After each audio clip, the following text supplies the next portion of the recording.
दक्षिण अफ्रीका में मिला कोरोना वायरस का नया वेरिएंट दुनिया के लिए परेशानी का सबब बनता जा रहा है। अब तो इसका असर शेयर बाजार पे भी दिखने लगा है। कोरोना से जुड़े नए म्यूटेशन के मिलने के बाद शेयर बाजार में बम्पर गिरावट देखने को मिली, या यूं कहें कि शेयर बाजार में एक बार फिर भूचाल आ गया।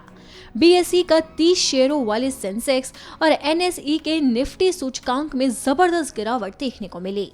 लाल निशान पर कारोबार शुरू करने के कुछ ही देर बाद दोनों सूचकांकों में तेजी से गिरावट आई। कारोबारी दिन में सेंसेक्स 815.71 अंक या 1.39% टूटकर 58,000 के नीचे खुला। इसने 57,979.38 के स्तर पर शुरुआत की, जबकि एनएसई के निफ्टी ने 239.60 अंक या 1.37% की कमी के साथ 17,296.65 के स्तर पर कारोबार शुरू किया। गुरुवार को कमजोर शुरुआत के बाद दिन भी कारोबार में उतार चढ़ाव के बाद आखिरकार अंत में बंबई स्टॉक एक्सचेंज का 30 शेयरों वाला सेंसेक्स 454.10 अंक या 0.78% बढ़कर 58,795.09 के स्तर पर बंद हुआ था। वहीं निफ्टी भी 121.20 अंक या 0.70% उछाल के साथ 17,536.25 के स्तर पर बंद हुआ था।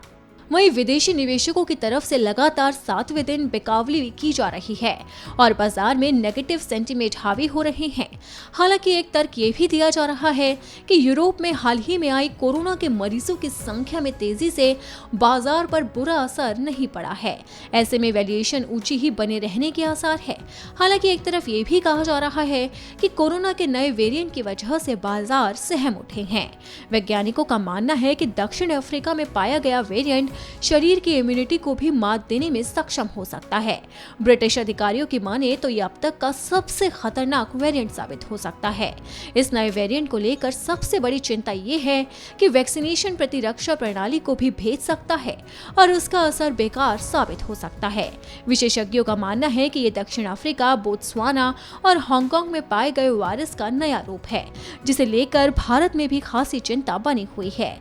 मोदी सरकार ने लगातार जनता को अलर्ट जारी कर दिया है। सरकार का कहना है कि नए वेरिएंट से लोगों को खासी सतर्कता बरतने की जरूरत है। हालांकि नया वेरिएंट अभी तक सिर्फ दक्षिण अफ्रीका और कुछ देशों में पाया गया है, लेकिन धीरे धीरे इसका असर कई और देशों में भी हो सकता है।